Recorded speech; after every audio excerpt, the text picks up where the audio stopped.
Welcome to the Corporate to Coach podcast. I'm Pamela, a former corporate professional turned certified life and business coach and mentor.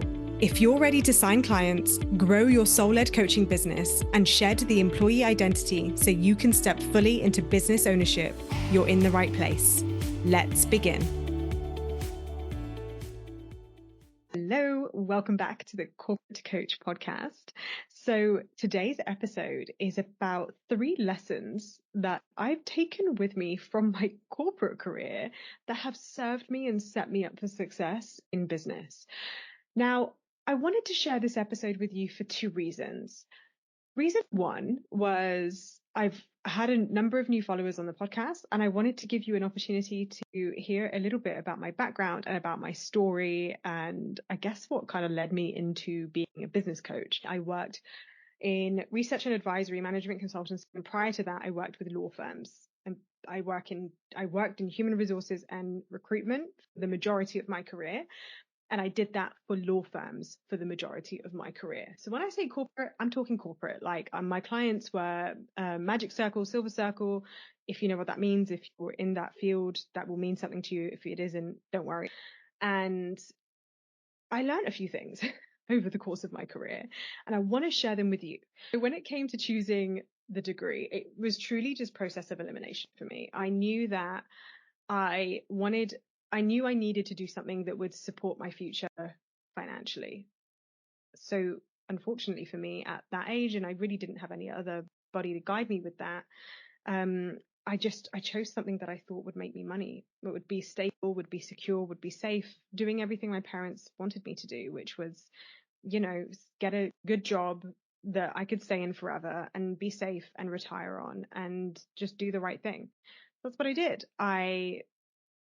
I chose business because that's where money exists. Like that's how commerce happens. So I chose business. I paired that with something I really, really enjoyed, which is psychology, and I was really good at it. Didn't know life coaching existed. I wish I did. I wish I had the word for like performance and growth, but it just wasn't the level of conversation that we were having or that you have when you study psychology at school. So I went into business, got business and human resources because I figured that was a good pairing when it came to doing something meaningful, but whilst also doing something that would set me up for success and secure me, my security and my safety and my income for a lifetime. So I went into human resources, but I really enjoyed the recruitment side. I enjoyed talking to people. I enjoyed being kind of externally facing instead of just internally focused, like a HRBP might be, so to speak. So that's how I found my way into recruitment. Now, this was a really interesting shift when I got my first role as a recruiter. And this is the first of the 3 lessons that I learned. When I had my first recruitment desk, I went from a salaried role in human resources into a salary and commission-based role. In my job as human resources, I transitioned from internal into agency, and my salary was fixed, and the only bonus that I could ever get and the only way I could ever increase my salary was by changing job or getting company bonus, and that was maybe 5% if you were lucky. And that was a mix of like company performance mixed with personal performance, but an overall bonus of say 5%. When I moved into recruitment agency side and I got my first desk, as they would call it, that was salaried plus commission. Now, an important thing to note, especially for my recruiters who are listening, not many recruitment roles have a salary with commission. But one thing to know about me is that I was known as the salary negotiation queen. And I was that even when I worked in-house. So I was the HR person who would advocate for you getting the higher end of the salary bracket every single time. It was so good. The best part of that job was calling people and saying, hey, it's Pamela from Human Resources. I am so excited to tell you that you have secured the role. And that moment of silence, and then they're like, oh my God, and all the different reactions that you get. And then you go into the like, right, let's get down to business. And it was a great part of the role. So when I got this recruitment job that is commission based with a desk, I was one of the only people in the company with such a high salary and a very generous commission aspect too. And that taught me to really know my worth. And it's interesting because in pricing in your business, it isn't about pricing based on your worth. So it doesn't quite translate in exactly the same way in your own business, because you definitely don't want to be pricing based on your worth, because what I didn't know back then is that your worth is, you cannot put a price on your worth, but you can put a price on your skill set. You can put a price on the value that you bring to an organization when it comes to salary negotiation and securing a salary for a company. But what it did give me was, when I went into entrepreneurship and I started having to actually price services, I did have a level of conviction. I did have a level of confidence in how to hold my ground when it came to knowing what I bring to the table. This was a job search skill, effectively, a skill that I used every day. When I moved into client relationship management and I was then going into like contract sales and account management, similar principle. Whenever you are selling anything, even if it's yourself, you need to be able to hold your ground when it comes to knowing what you want to charge for your services. So I want you to think about the last time that you had to negotiate a salary for yourself, especially if you come from a very established career. I want you to be honest with yourself. Did you negotiate your salary? And if you did so, what level of conviction did you do it with? Were you audacious? Did you play it safe? Did you ask someone else to do it, like a recruiter? That's not a bad thing, by the way, but it's just interesting to, I also experienced when I transitioned from recruitment into client relationship management, was I also experienced my first ever imposter syndrome when I worked for research and advisory, leaving my kind of established field as a recruiter in HR, going into client relationship management. What is so interesting about that is that in that role, I negotiated the highest salary I had ever had. It was like a near 6-figure salary. And then with commission, it went over 6 figures. And I experienced imposter syndrome going into that job, because whilst I held my ground in demanding that salary, when it came to then delivering, I wasn't fully in alignment with that. And I struggled getting into the role. I really, really struggled getting into the role. And it took me a long time to settle. It took me a long time to find my way. And I think that when we go in wanting to charge, and it isn't that you shouldn't charge high, it's about charging your services from alignment. And when you're not charging your services from alignment, even when you've had a moment of audacity in, when it came to that moment of decision around pricing, if you cannot hold your ground with that decision when it comes to the sales conversation, if you ever receive an objection, if you start getting crickets because you've just started promoting something and you're not getting a response, and you start to make that mean something about your worth, your value, or you start immediately going to your pricing, then it's a sign that you're not fully in alignment. But what is interesting about this lesson, for the majority of people, if they negotiated a really high salary and they get the job, and then they have a little bit of imposter syndrome getting the job, what they rarely do is decrease their salary. They have to rise to meet the job. So here's a very interesting invitation. If you have found in your pricing that you are not quite in alignment because you haven't leveled up your self-concept and your identity to match that price of your coaching services, instead of retreating and lowering your prices, where are you being called to rise? So good. Okay, lesson number 2 in English. So, own your desk like a business. So that goes back to what I was saying. When I first got the recruitment job at the recruitment agency, she showed me my desk. It was a female CEO. So good. She's a babe. And, and she sat me down, pointed me to my desk and said to me, "This is your desk. I want you to treat it like a business." Now, she was referring to both the physical desk, but really the metaphorical desk. My recruitment landscape, the clients that I was about to start serving, the candidates I was going to be looking after, the revenue I was going to be billing as a recruiter and bringing in. So the way it works as a recruiter is that every time I help someone get a job, the company that they got a job in would give me a percentage of their salary as a fee for finding them the appropriate candidate. And it was great. I can run it like a business. Now, what that also meant is that I had a target on my head, and this was new for me. In HR, in in-house roles, now internal recruitment roles have evolved, and they had evolved in the time that I worked in recruitment. But when I was working in recruitment in HR, they weren't actually revenue generating roles. There weren't really KPIs in the companies that I worked for. In recruitment, it couldn't be any more different.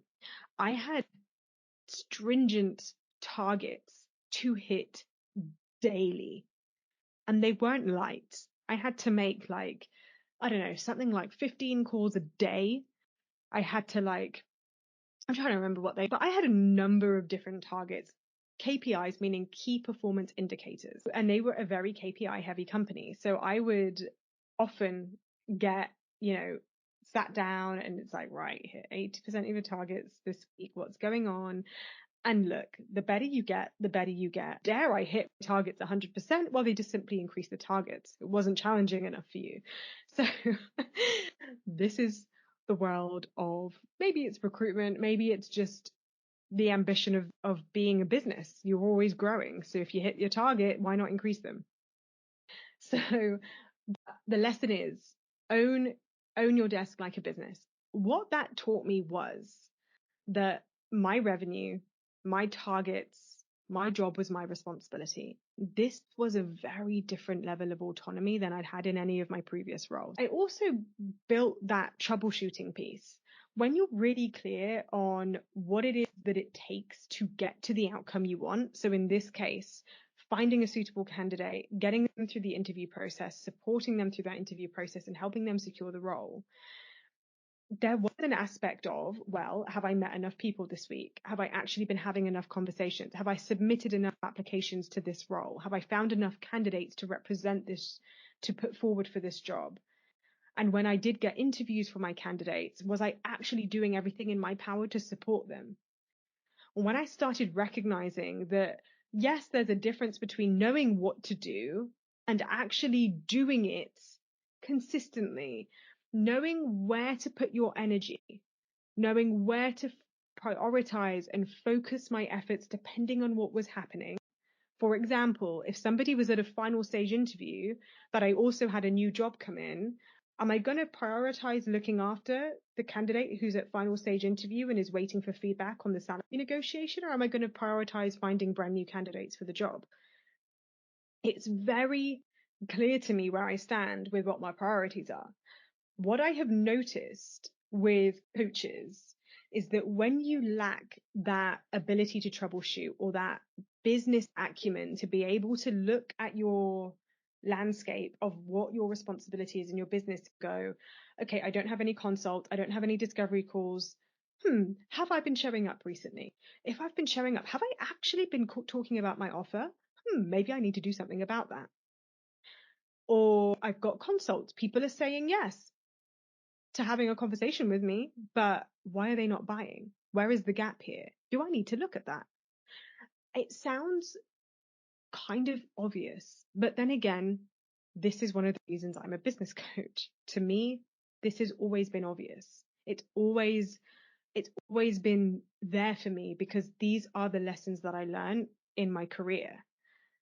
Because without realizing it, they were giving me the entrepreneurial skill set in my role.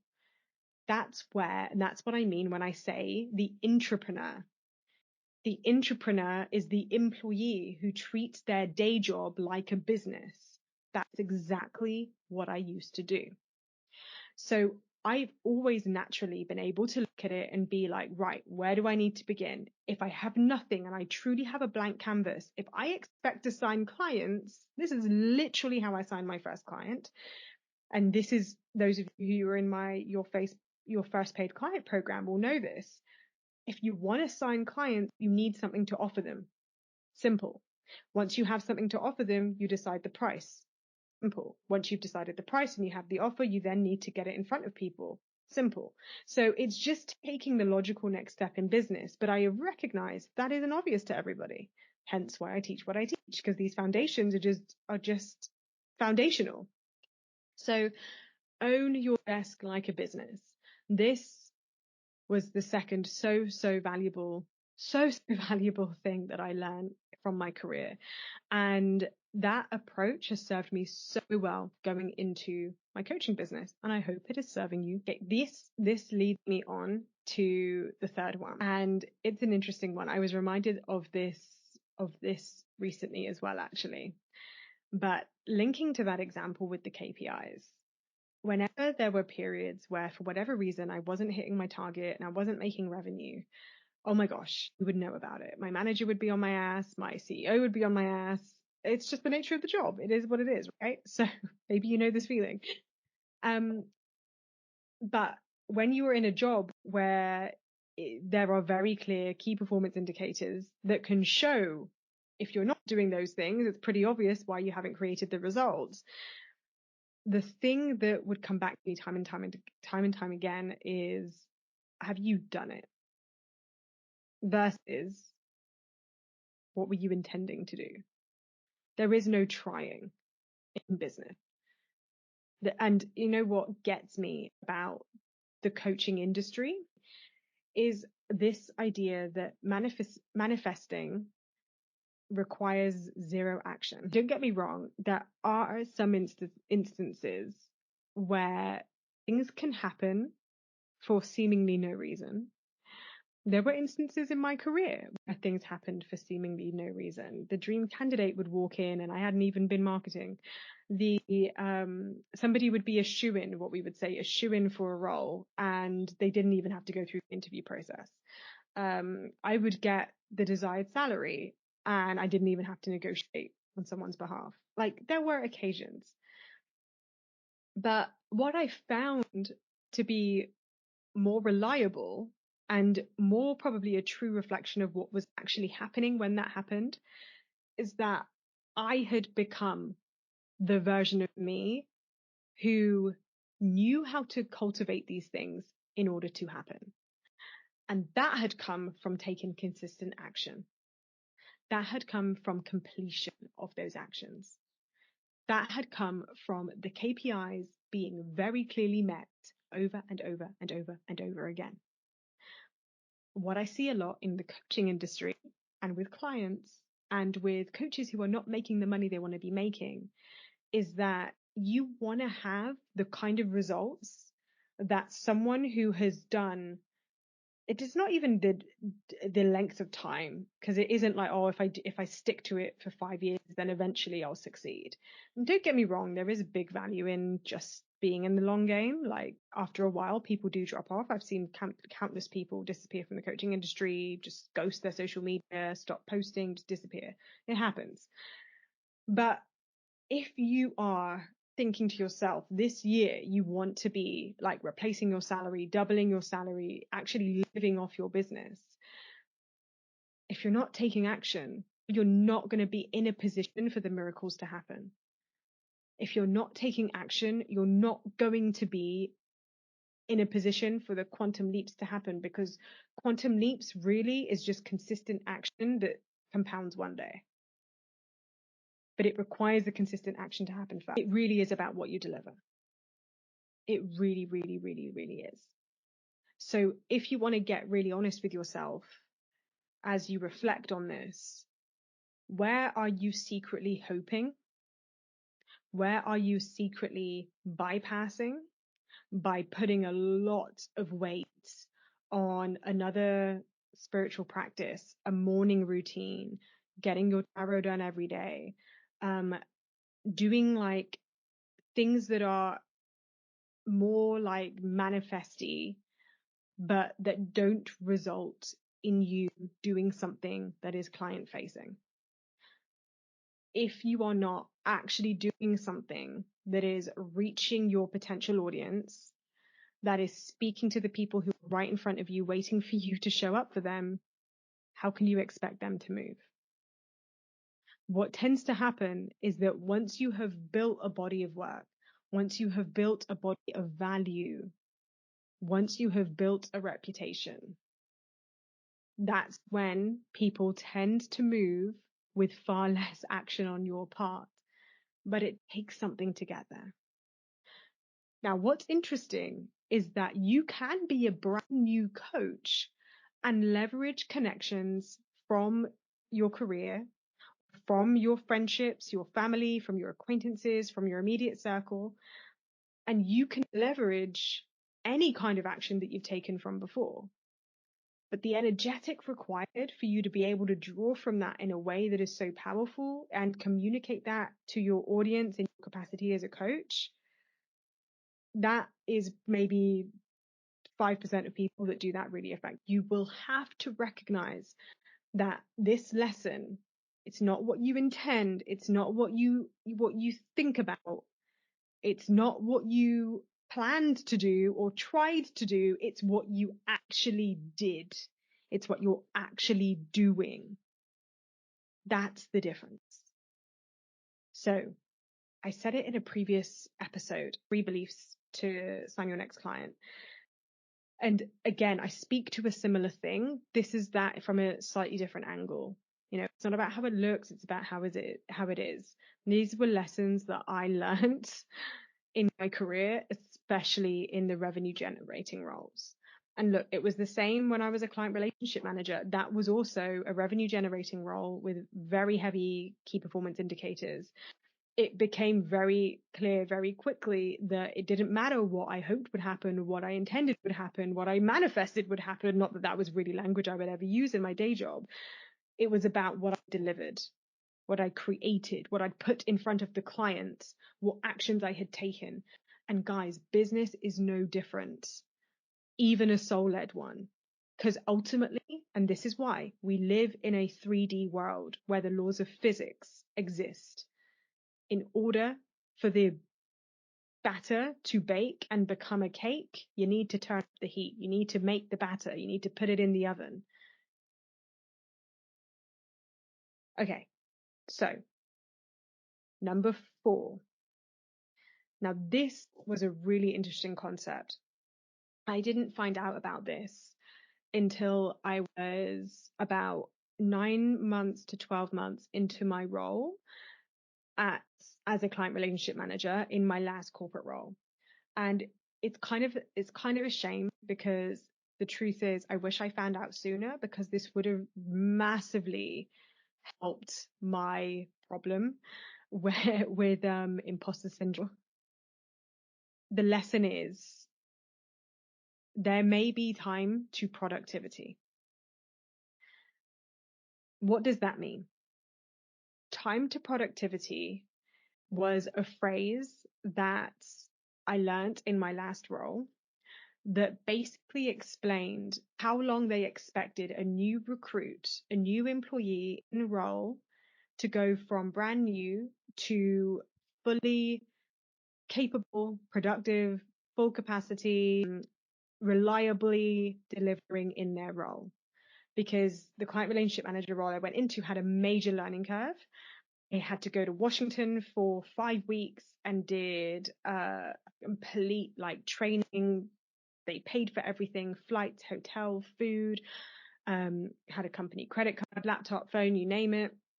It was a big job and it was a very big learning curve. And there were nearly 80 of us in that cohort that went to Washington. We all had to learn the business processes, the systems, the services, the clients, the process they had for the sales process, the pitching and the reports and everything that I did. And so it was a very involved process. Now, I mentioned I had imposter syndrome in that role. I assumed because the onboarding and the training was 5 weeks that was my time to productivity. And I expected when I got back to London and went back into my role, I would be like, wham, bam, thank you, ma'am, straight into it and succeeding. It wasn't until I was about 9 months in that I found out that their expectation, their like internal management processes for HR and like workforce planning and you know, capital product, like human capital productivity, was actually 3 years. Time to productivity in that role, in a role that was so standardized because everyone took the same training, their processes were so decided, so like, you just do this and this. Like, don't get me wrong, there were many nuances involved, but fundamentally they had been able to standardize everything so that everybody got the same training and same experience.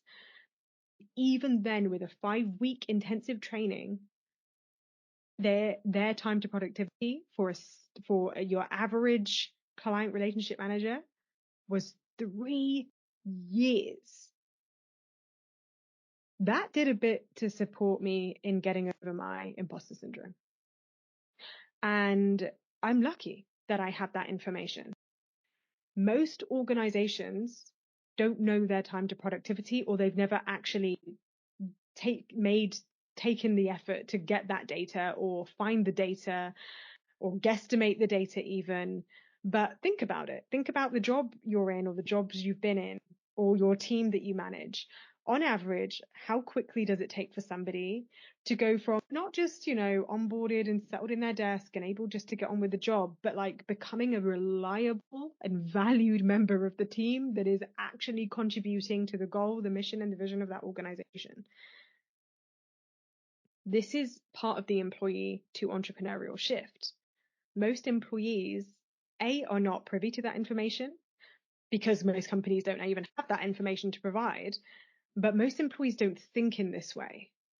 They don't think about, what value am I bringing to an organization? What are the expectations? And where can I be more gentle on myself in order to do a good job here within the level of experience, capacity, and, you know, just clout that I've got here behind me. What I find interesting is that coaches who then step into entrepreneurship and try and set up their business for the first time and are learning what it is to be a business owner, navigating the world of online advertising and social media, putting themselves out there, getting visible in this way, like doing things that we've never done before. The creativity you can bring to being a business owner is so open-ended that, ironically, most people are lost in that sea of having too much freedom. They don't even know where to begin, having so little direction that they feel completely ironically paralyzed from a lack of being able to give yourself permission because you're so used to being directive in your role and having a job description and having a boss to answer to and having KPIs and being told exactly what you need to do and when, and having expectations and somebody else's eyes on you making sure you do it when no one's telling you to show up today. That's on you. So can you be a little bit more gentle with yourself, given that the landscape is so open, given that the path is so open-ended, which is why I'm so passionate about my Thrive program, about what I teach my clients, about even delivering this freaking podcast for free. When I work with clients who don't have business bones, who have never been in a revenue generating role, who have never had to manage their own desk, know how to communicate their value and secure it in negotiation, who have never really been challenged in deliverables and getting it done. But you have known what it is to burn out. You have known what it is to be forced productivity so much that you lose yourself, that you lose your alignment, that there's no connection to anything. There's no reason for you to be this productive that you burn out because you're not given your own deaths, because you're not given your own revenue targets, because there's no meaning behind what you're doing, and because you lost the meaning to what you were doing in your career. even if your reasons for going into that profession were noble in the first place. This is what I see lots of people are missing on that corporate to coach journey. So I hope those lessons were useful for you. Let's see if I can sum them up. So I ended up adding like a fourth that I wasn't expecting to say. First one was know the value you want to charge, but also rise to the occasion over and over again. The second one is own your desk like a business. But in this context, because you have a coaching business, treat it like a freaking business, guys. Come on. We need to level up here. Number 3 is it's not about your intention. It's about what you deliver. Hold yourself to account. And number 4 is recognize your personal journey, your time journey to productivity. Okay. I hope all of that was incredibly insightful for you, gave you lots of juicy food for thought. And also, and this is one of the big intentions of this podcast, to really validate the journey that you're on going from corporate to coach, because I bet you hadn't considered these things before. You knew them, you've probably resonated with them, but now that they are in your awareness, there's something that you can choose to really recognize and focus on intentionally and on purpose, which is where the power is. So if you loved this and you want my support to help you grow your business, regardless of whether you're still in the 9 to 5, then go to the show notes and be sure to join my email list. So you can book a free consult so that we can discuss one-to-one if that's the level of support that you require. That's where we coach around life and business in a one-to-one setting. But if you know you just want the accountability, you want my brain, you want my eyes on your business, you want that weekly support as you have a focused space to really grow your business, then Thrive Group is the perfect place for you. That is opening so soon. If not already, I'm not sure exactly when I'm going to be releasing this episode, but just in case it's not out and it's not currently live, if it is, it will be in the show notes. But if it isn't, make sure you get on my email list, even if you've joined those freebies or downloaded that freebie before, because that is going to be the first place that I announce it. And there will be some beautiful, like early bird bonuses for people who jump in from my email list. So I'll see you on email and I'll see you in the next episode.